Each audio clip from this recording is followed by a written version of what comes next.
Bonsoir mesdames et messieurs et bienvenue à votre émission Géopresse, une émission consacrée à l'actualité politique, à l'actualité économique, voire à tout ce qui touche à la gestion de l'État et à la bonne gouvernance. Comme vous le savez, nous sommes à moins de 40 jours des élections générales en République démocratique du Congo. La commission électorale nationale indépendante dirigée par Denis Kadima a confirmé la tenue des élections le 20 décembre 2023. Les acteurs politiques, le candidat à l'élection présidentielle et aux élections législatives affûtent déjà leurs armes pour affronter la bataille électorale. Mais une question se pose, quels peuvent être les enjeux majeurs de ces élections? Mesdames et messieurs, c'est autour de cette question que nous allons tenter de réfléchir, d'échanger avec, je ne suis pas seul, en fait, je reçois deux journalistes. J'ai à ma gauche, donc à votre droite, Dieudonné Boanali, journaliste au groupe de presse Géopolis Forum. Et à ma droite, c'est Ivan Kassongo, journaliste au groupe de presse Actualité.cd, que je salue. Bonjour Ivan. Bonjour Jojo, bonjour à tous les téléspectateurs. Dieudonné Boanali, bonjour. Bonjour Jojo Moulamba, bonjour à tous nos fidèles téléspectateurs, bonjour aussi à mon co-débatteur Ivan Kassongo.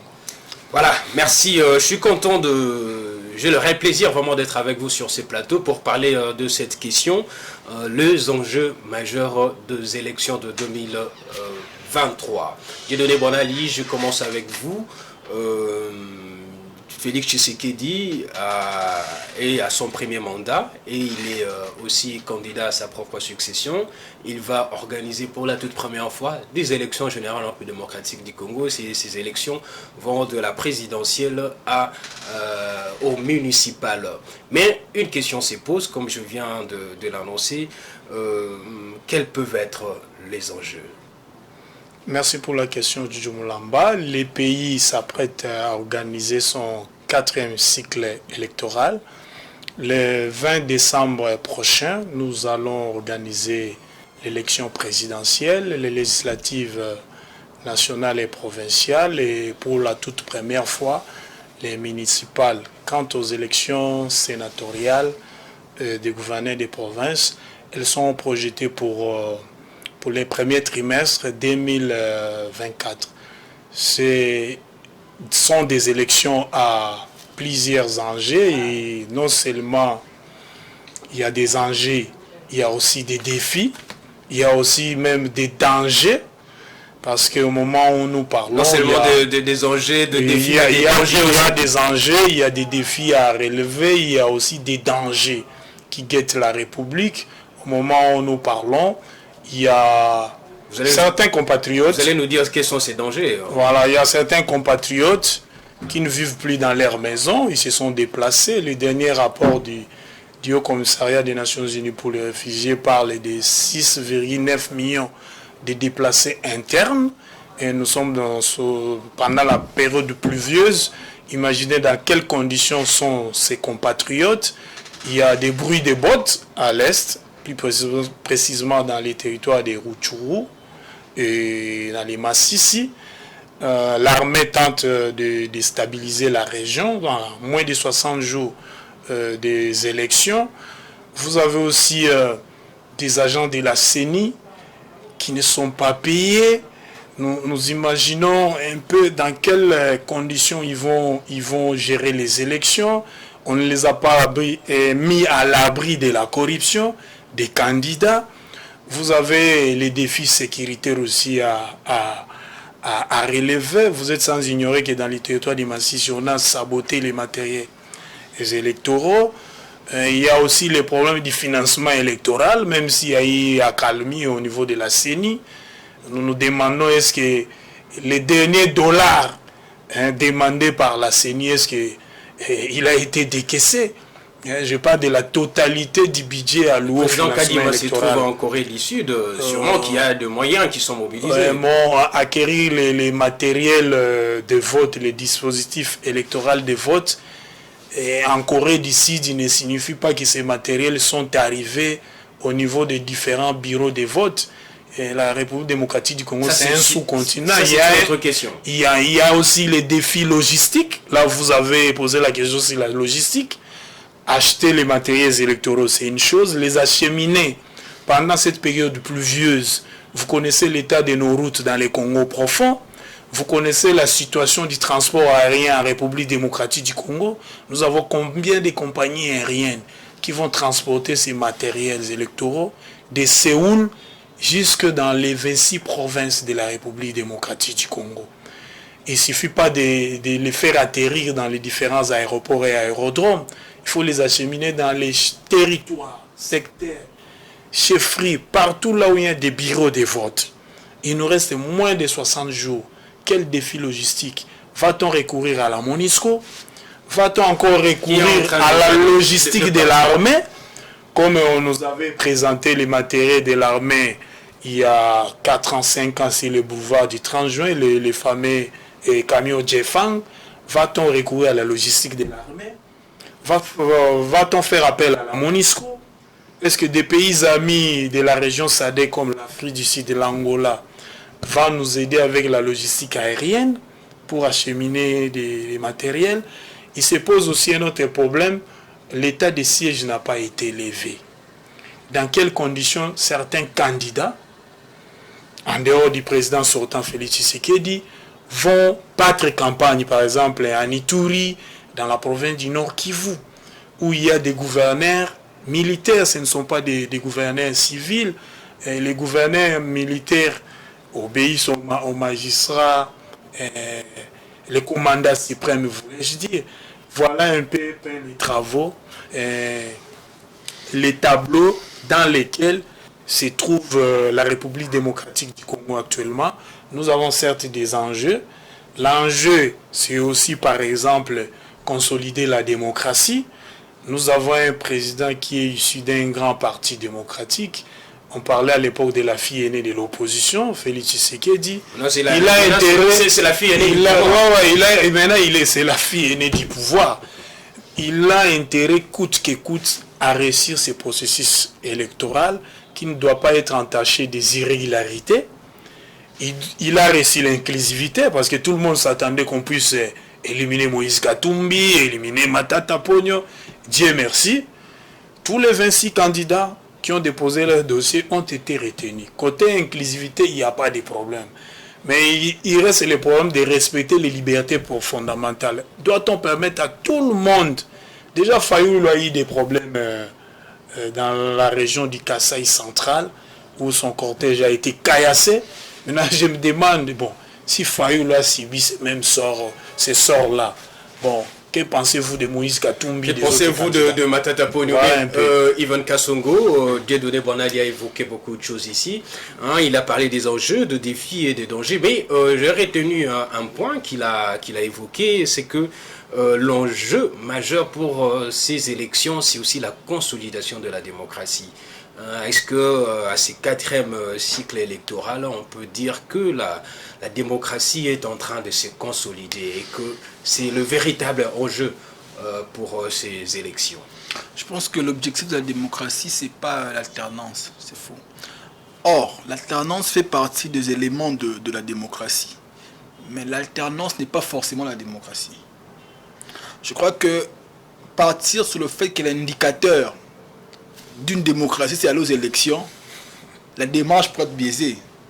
Parce que la démocratie est l'un des régimes peut-être le moins mal. Mais en principe, ce n'est pas toutes les nations qui optent pour la démocratie ou qui optent pour le changement chaque 5-10 ans au sommet de l'État qui sont développés, pas forcément. La Chine démontre le contraire. Vous voyez? Donc ça veut dire que je pense que dire que aller vers les élections, c'est consolider la démocratie. Oui, en partie et non, parce que la démocratie, au-delà des élections, il y a des valeurs fondamentales qui soutiennent la démocratie. La liberté d'expression, la liberté de manifester, la répartition équitable des deniers publics. Ça veut dire la répartition équitable des ressources publiques de l'État. Ça veut dire quand il y a l'injustice sociale, on ne peut pas évoquer la notion de la démocratie. On évoque la démocratie quand il s'agit de considérations politiques. On évoque la démocratie quand il s'agit de parler de l'inclusivité. Ça, ce sont des aspects purement politiques. Mais l'intention, où je parle de perdre de la démocratie, on conçut cette démocratie pour la bonne gestion de la cité. C'est ça l'objectif. Est-ce que le fait d'avoir le changement à la tête des nations apporte l'amélioration des conditions de vie des populations? C'est ça la question qu'on devait se poser. C'est ça la question qu'on C'est ça la question principale. Mais d'après vous, aujourd'hui, nous avons 26 candidats à l'élection présidentielle. On compte plus de 23 000 candidats à l'élection aux élections législatives ou à l'élection législative nationale et plus de 40 000 à l'élection provinciale.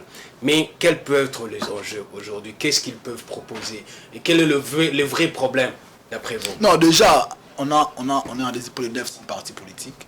C'est à l'image de la médiocrité qui guette nos politiques. Si on ne peut pas développer un pays avec des partis politiques, les partis politiques ne sont pas des entreprises.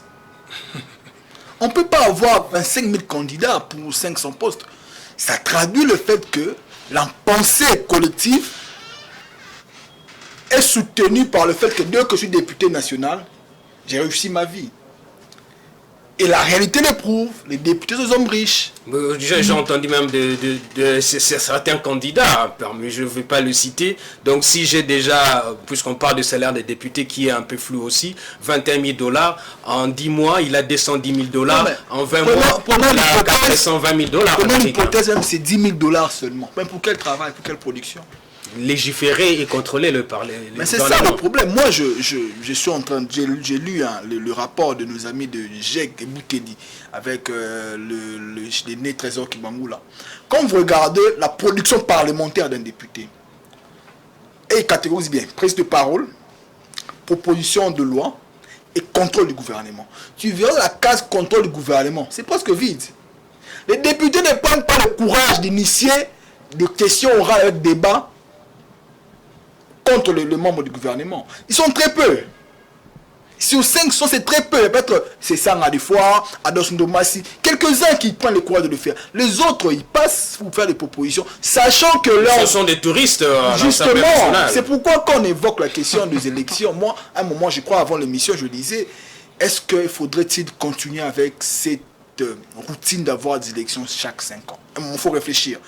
Faire des réflexions profondes. Parce que maintenant, si on propose ça, ça serait suspect. On dit non, on veut prolonger le mandat du président actuel. Même après son mandat, réfléchir profondément pour dire notre pays a un problème. Chaque 5 ans, il faut sortir des milliards de $ pour les élections. Et aujourd'hui, on ajoute l'élection municipale. On a des députés provinciaux qui ne sont pas payés. Des assemblées provinciales fermées. Des gouvernements qui ne fonctionnent presque pas. Mais on veut ajouter encore un problème. On va prendre les conseillers communaux. Les bourgmestres ont quel budget? Ils vivent de quoi? On a des bourgmestres qui ont des Jeep Land Cruiser donnés par l'hôtel de ville et deviennent des outils privés des bourgmestres. C'est pour moi avec partout. Pourtant des équipements de travail. Imagine, même parce qu'il a quoi? Un bourgmestre a quel salaire? Même les grands marchés qui sont dans nos communes, c'est géré par l'hôtel de ville. Mais c'est pourquoi même bourgmestre est incapable même de réparer une route de 2 km. Il n'a pas d'argent. Mais vous voulez créer des conseils communaux. Alors que le gouverneur, le bourgmestre est victime de l'application de la loi sur les ETD. Ce n'est pas appliqué la bonne victime. Vous créez le conseil municipal, est-ce que vous allez payer? C'est ça le problème, c'est ça le danger, c'est ça le monstre qu'on crée. Oh, il fallait réfléchir profondément. Vous savez, il ne faut pas toujours être dans la pensée de dire que l'autre a mal fait, moi je vais bien faire. Kabila a fait du mal à ses pays, on ne refuse pas, il a fait aussi de bonnes choses. En 2006, quand on fait cette constitution, il était prudent de refuser ces élections-là. Je pense que c'était prudent. Parce que les enseignants provinciaux nous ont présenté des spectacles scandaleux. Les enseignants provinciaux. Tous les enseignants provinciaux. La production est presque nulle. Je pense que presque nul. Pourtant, absolument pas. Pourtant, aujourd'hui, c'est conséquences des institutions budgétivores. Mon cher, on a des gouverneurs de province qui ne foutent absolument rien. On ne fait partie d'un gouverneur de province quand il refuse de mettre de l'argent sur la table. Des conflits permanents entre l'exécutif et les assemblées délibérantes. C'est ça le vrai problème. Si on pose ces questions fondamentalement, on aurait dû dire fermer comme certaines personnes proposent, fermer toutes les assemblées provinciales, voter le gouverneur au suffrage universel direct, et d'ailleurs ils sont représentés du chef de l'État en province. Alors pourquoi il faut mettre un contrôle alors que le président de la République n'est pas contrôlé? Lui, il est représentant du chef de l'État. Vous mettez pour lui un organe pour le contrôler. Donc c'est comme si vous dites que ces assemblées contrôlent le président indirectement, alors que ce n'est pas le cas. Alors on crée des juridismes inutiles, et puis quand nous sommes butés à des blocages, on se plaint. De prendre ces élections en RDC, tant qu'on ne va pas réfléchir profondément et prendre des décisions fortes pour les biens de cette nation, on aura toujours des problèmes. Dieudonné Boinali, l'enjeu de ces élections, c'est l'amélioration aussi des conditions de vie. Est-ce qu'il faut vraiment réfléchir profondément avant d'organiser ces élections? Puisque on constate que, comme vient de le dire Ivan Kassongo, si aujourd'hui on a des milliers, des dizaines de milliers de candidats, c'est parce qu'il y a un problème. Et le vrai problème, c'est les conditions de vie qui sont extrêmement précaires. Est-ce que c'est ça qu'il faut améliorer? C'est ça l'enjeu majeur? Oui, je suis d'accord avec Ivan Kassongo. Il a donné des chiffres. J'aime aussi des chiffres. Vous savez, la finalité de l'action publique doit être l'amélioration du vécu quotidien de la population.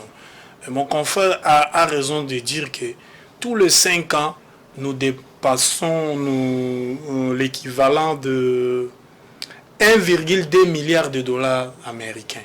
Pour les élections. Pour les élections. Et pour ce cycle, nous avons ajouté les communales.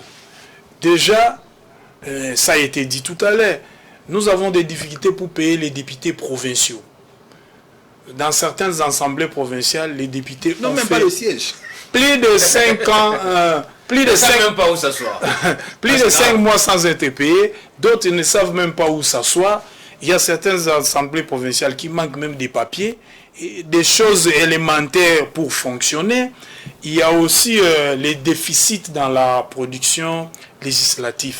Par exemple, pour les députés nationaux, vous payez un député 21 000 dollars américains. Pour quelle prestation?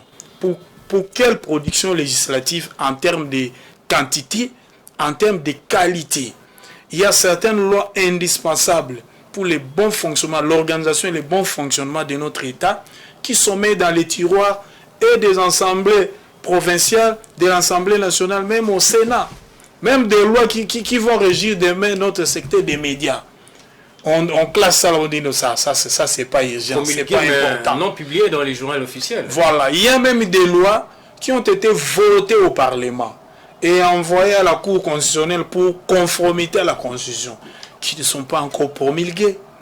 Donc, c'est dans cette situation-là qu'on veut encore nous amener, on va voter encore nos élus, et donc certains vont aller là-bas, vous l'avez dit, faire le tourisme parlementaire, certains vont aller là-bas dormir, et à la fin du mois, il attend les émoluments de 21 000 dollars. En tout cas, c'est beaucoup. Je me demande maintenant, on va ajouter les conseillers communaux. Déjà, nous aurons les conseillers communaux.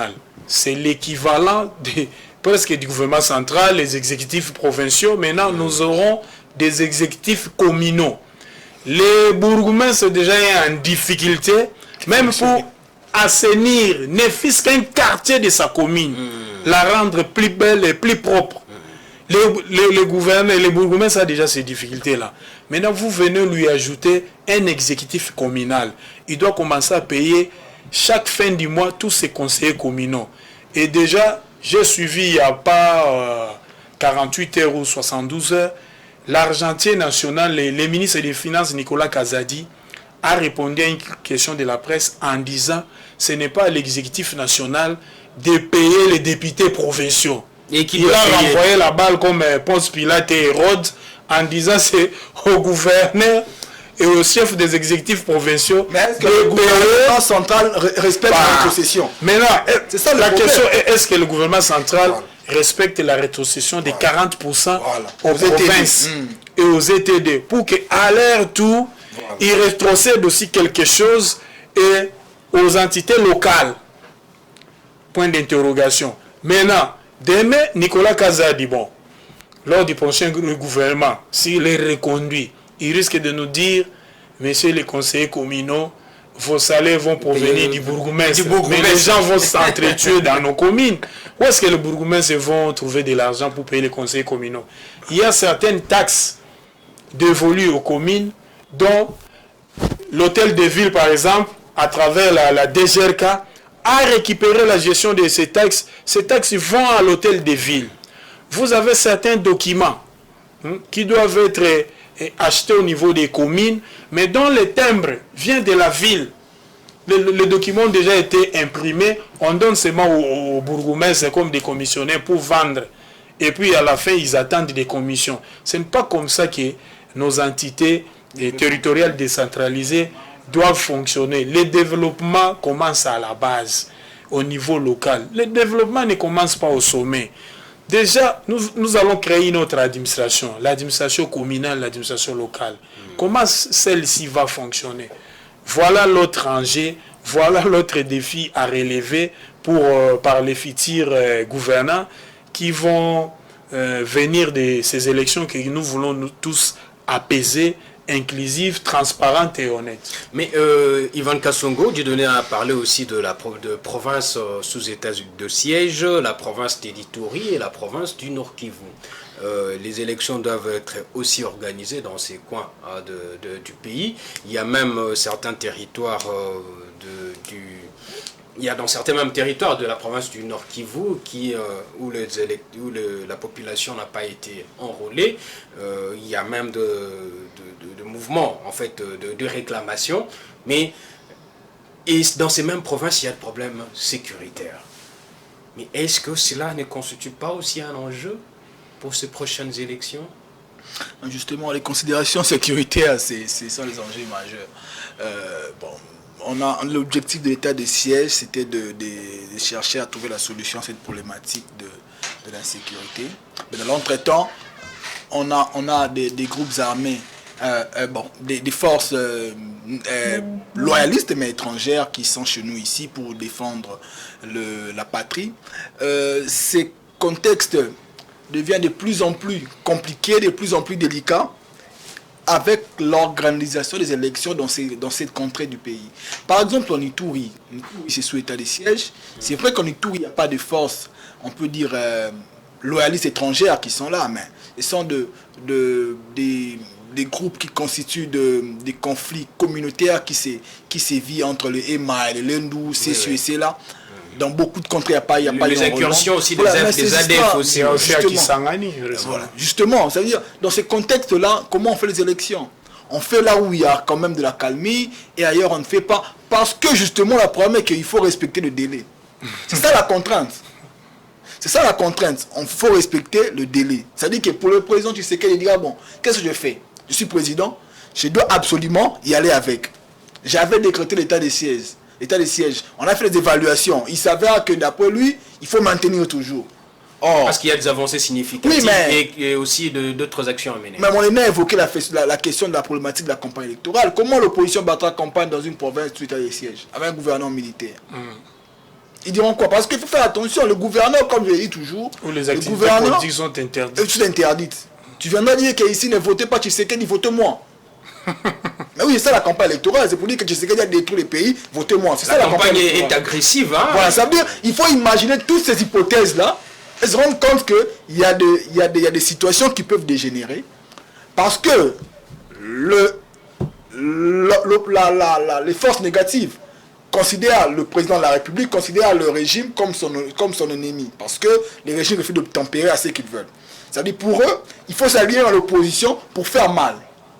S'il faut s'allier à l'opposition, qui est l'opposant qui est congolais, pour faire mal aux propres congolais, dans un environnement où il y a l'état d'essayer de décréter, c'est la guerre civile.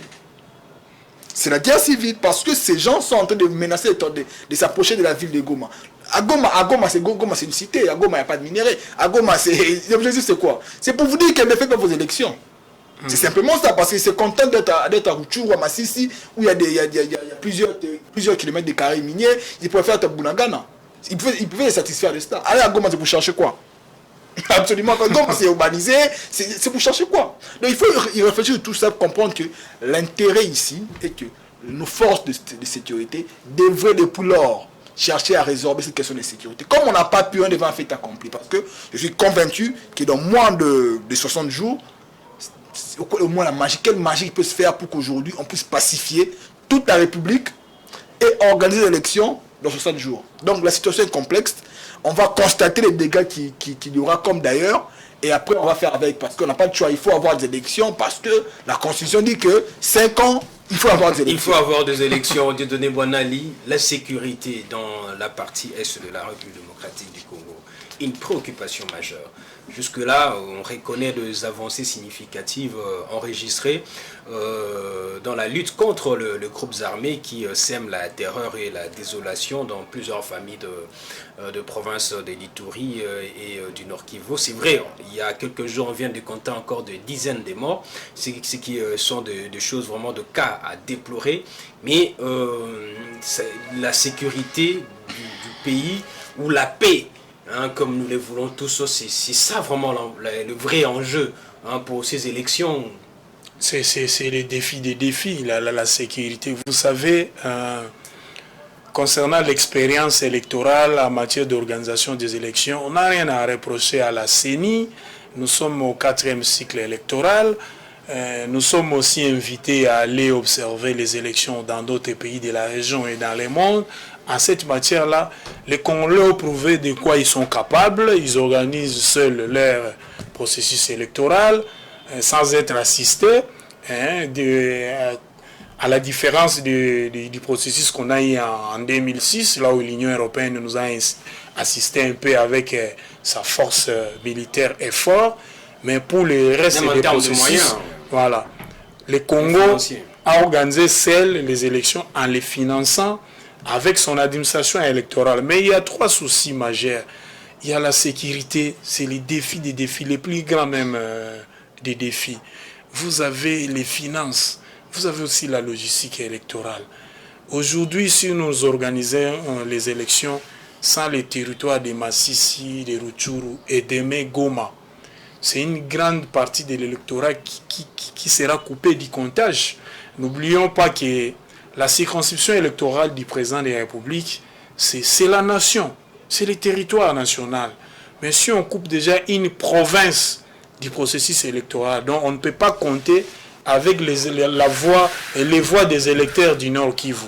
Ça risque de jouer sur la paix en période post-électorale, parce qu'au cas où les élections sont serrées, un candidat pourra dire: si on avait organisé les élections avec les Nord Kivu, j'allais avoir au moins 600 000 voix supplémentaires, voilà, élevées. Et puis c'est l'une des provinces de l'Est qui ont des quotients électoraux élevés. Il va se dire: bon, j'allais avoir 600 000 voix de plus, ça allait jouer dans la balance, j'allais être président de la République. Vous avez aussi les circonscriptions électorales pour les députés nationaux. Ce sont leurs territoires. Et parfois, la commune, vous voyez, maintenant vous coupez les Massis, vous coupez les autres territoires des Rutshuru. Va-t-on aller aux élections sans ces territoires? Bon, on a déjà connu cette expérience, mais malheureusement, elle est malheureuse. Pourquoi? Elle prive la nation de certaines voix qu'on devait comptabiliser pour la présidentielle. Pour les autres élections, bon, une fois la pacification obtenue et gagnée sur le terrain, on peut organiser les élections, mais pour la présidentielle, l'image de nos élections risque d'être écornée et le président sera élu avec quel suffrage? Déjà, il y aura un faible taux de participation à cause de l'insécurité, à cause aussi de la pluie, les difficultés de déplacement des populations. Vous avez des cartes d'électeurs qui ont été effacées, les gens éprouvent des difficultés pour avoir des duplicata. Donc, c'est pour vous dire déjà, côté abstention, ne soyez pas surpris qu'on puisse avoir un taux d'abstention élevé. Et vous avez le fait que la présidentielle sera à un tour. Le candidat qui arrive premier, qui a les plus grands scores, est élu président de la République. On risque d'avoir un président qui est élu avec moins de 40%, et il aura derrière lui, et contre lui, contre sa volonté, plus de 60% des Congolais, soit qui n'ont pas voté, soit qui ont voté contre lui. Donc, quelle légitimité il aura, ces présidents-là, issus de la présidentielle du 20 décembre 2023. Je termine en posant aussi une autre problématique. En Europe, quand nous aurons la présidentielle, ils seront déjà dans l'hiver. Moi, j'ai causé avec un aîné qui est un ancien agent de la CENI, qui est parti là-bas en Europe pour des raisons de santé, se faire soigner. Il a dit, mais Dieu donné, nous ici, ça sera déjà l'hiver. Comment nous allons sortir pour aller faire la queue devant les ambassades, attendre notre tour pour voter? Et il me dit, mais ça sera difficile.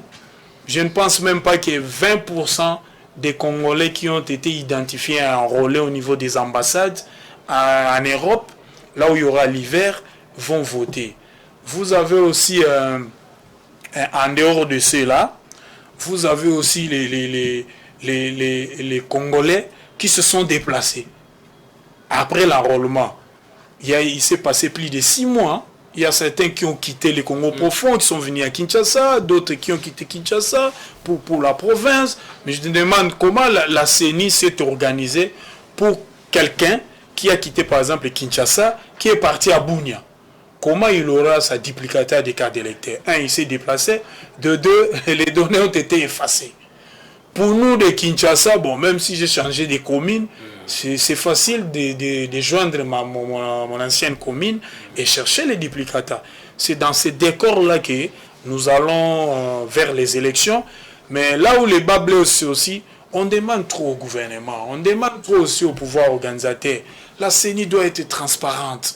Nous voulons qu'on publie les listes des électeurs, bureau par bureau.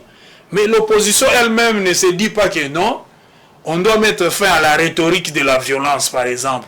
Que non, bisoso qui te bimite, on ne va pas accepter les élections, c'est les résultats des élections. Ngaïso n'a gagné na kondima présidentielle ou anate.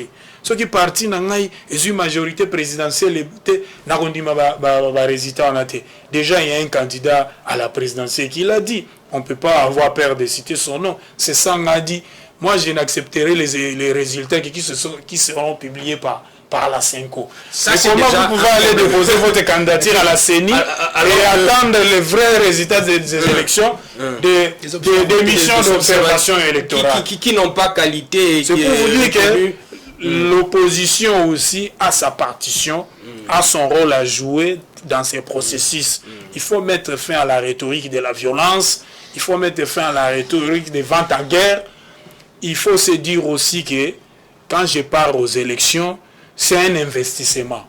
Ça peut produire des fruits escomptés. Je peux gagner comme je ne peux pas gagner. Je ne peux pas gagner la présidentielle, mais j'ai gagné quand même au niveau des élections législatives en ayant plus d'élus par rapport au processus passé.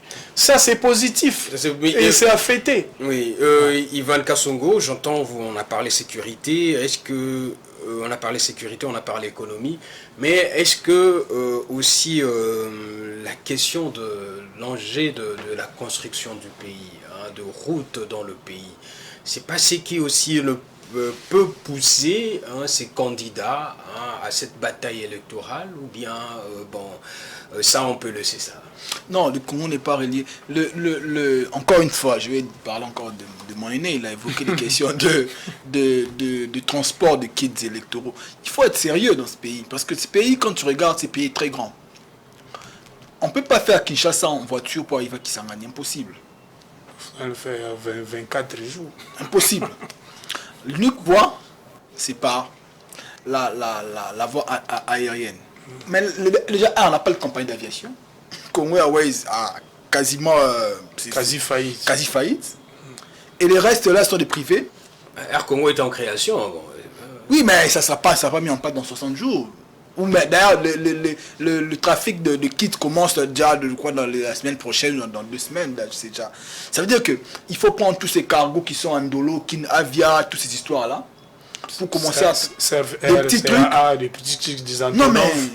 les avions de l'armée. Ça veut dire qu'il y a des contrées du pays où les gens ne peuvent pas voter. Parce que on arrive à un bureau de vote, il n'y a pas de... Déjà même pour l'enrôlement, ici à Kinshasa, il y avait des bureaux de vote où il n'y avait pas de matériel. Tu arrives dans le bureau de vote, on n'a pas encore de matériel. Oui, le problème c'est dans le go, mais vous arrivez déjà, il n'y a pas de matériel. Parce qu'il y a un problème d'organisation, on fait les choses parce qu'on doit le faire. C'est ça le fait accompli. Il y a le problème de la préparation. Pendant qu'il fallait préparer les élections, on était en train de se battre pour qui sera président. Denis Kadima, l'autre c'était Betoko. Avant c'était Ronsard Malonda. Tous les temps en train de se battre. Tous les temps en train de se battre. Et Kadima a été désigné président en retard. Ils ont perdu 6 à 8 mois. Ouais. Il est là maintenant, il faut constituer une équipe. Prenons l'hypothèse où il a toute la bonne foi qu'il peut avoir. Prenons cette hypothèse. Toute la bonne foi que Kadima peut avoir. Au regard des enjeux, de la réalité, en principe, il peut dire je ne peux pas organiser des élections. En principe. Mais il ne peut pas non plus le dire parce que s'il ose de le dire, on dirait que Tshisekedi ne veut pas d'élections. C'est ça le danger. Parce que c'est encore une fois le fait accompli. Parce qu'il faut faire les élections. Tu veux que tu deviennes président et à 8 mois après, en retard, fais-nous les avec élections. les imperfections. Oui, mais avec ces histoires de cartes d'électeurs qui sont une copie quasiment, il faut aller faire le duplicata. C'est presque un autre enrôlement parce que les gens qui tentent de venir s'enrôler encore, venir obtenir la carte d'électeur alors qu'au départ, ils ne l'avaient pas fait. C'est en quelque sorte une manière de créer un désordre ou favoriser, pas créer, favoriser un désordre parce qu'il y a eu une préparation au départ. C'est la conséquence logique. Parce qu'on ne sait pas déployer les kits, le transport aérien d'ailleurs fluvial. Ça veut dire que c'est compliqué. Est-ce que tout le Congo réellement les gens voteront? Est-ce que le président élu aura la légitimité comme l'a évoqué mon aîné? La légitimité réelle. Parce que le président, le problème ce n'est pas d'être élu président.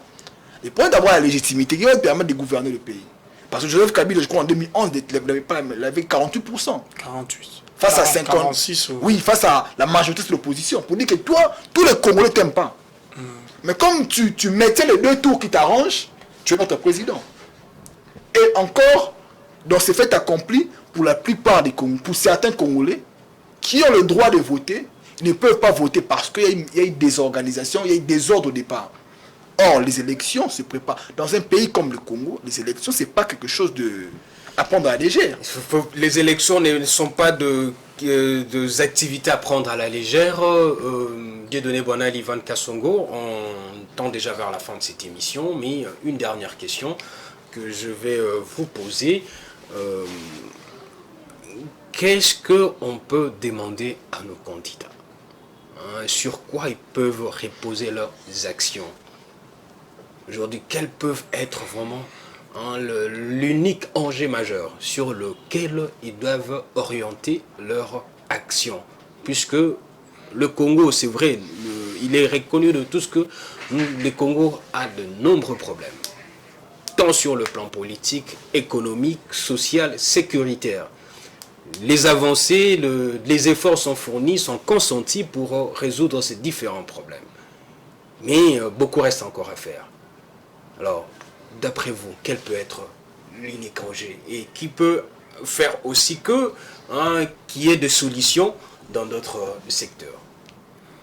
Bon, moi je pense, je vais m'inspirer du testament politique de nos pères de l'indépendance. Le Congo doit rester indivisible. Au moment où les pays organisent le 4e cycle électoral, il y a la menace de balkanisation qui pèse sur notre pays. Je pense à un moment donné, on doit oublier nos différences, nos divergences politiques pour parler le même langage afin de sauver ces pays parce que nous n'avons que ces pays comme terre d'habitation.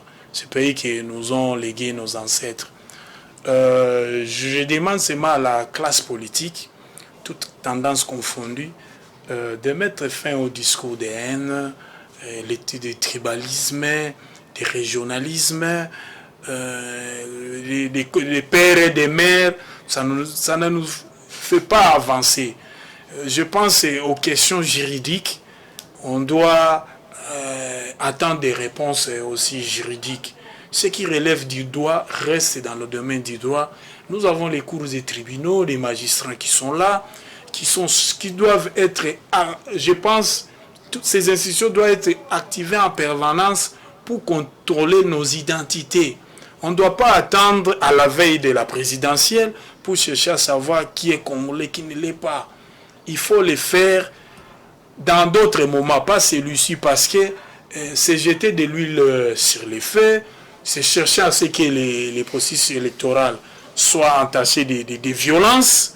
Et nous savons la suite, il y aura mort d'homme, il y aura de la récupération politique, il a organisé des élections, les gens sont morts, et puis on va comptabiliser ça à l'actif de quelqu'un, ce n'est pas bien. nous devons aussi grandir en maturité. Pourquoi? Nous avons organisé déjà 3 processus électoraux. Nous sommes au 4e. Mais pourquoi pas un jour, on se lève un matin, on apprend que non, tel candidat a applaudi les vainqueurs en disant, moi, Yondo gagné présidentiel. Félicitations. Comme on voit ça au Botswana, en Afrique d'ici, en Angola, même pas plus loin, en Tanzanie ici. Moi, je rêve de voir ça. Il y a eu l'alternance politique. Certes, on a vu une fois un président sortant. On a tous rêvé. Voilà, on a tous rêvé.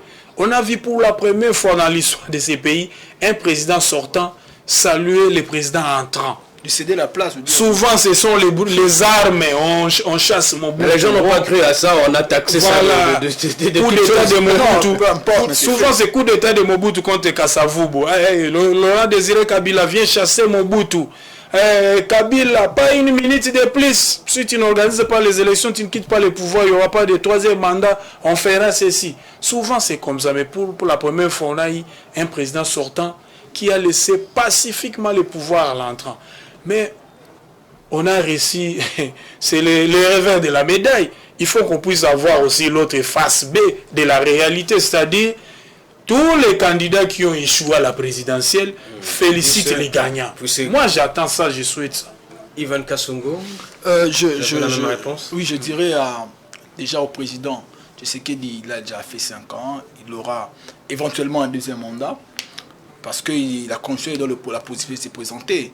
S'il a eu, je crois que son discours de campagne sera différent en 2011. Je crois que le président Tshisekedi a beaucoup appris, parce que des promesses qu'il a fait en 2011, il s'est rendu compte que en étant au pouvoir, il y a des choses qu'il fallait apprendre, des choses qui... Je crois que c'est ça la vie. Et je pense que pour l'opposition... Quelques-unes sont accomplies et d'autres... Voilà, parce que c'est décrète pas. Le développement n'est pas j'ai fait ça, non, c'est pas ça. Il y a un processus, il y a un effort, il y a un travail à faire. Et à ceux d'opposition d'arrêter la démagogie. Parce que la démagogie veut dire que Tshisekedi n'est pas là, moi quand je viens, j'ai fait ça, la guerre cesse. Tshisekedi n'est pas là, moi quand je viens, je fais ça, on a 500 milliards de dollars. Donc arrêtons la démagogie, soyons réalistes, parce que le président Tshisekedi aujourd'hui, je crois que sa campagne sera différente. Parce qu'il a appris. Au moins que ses lieutenants se comportent comme... voilà. Je pense que lui-même intérieurement, il sait que ça c'est faisable, ça c'est pas faisable.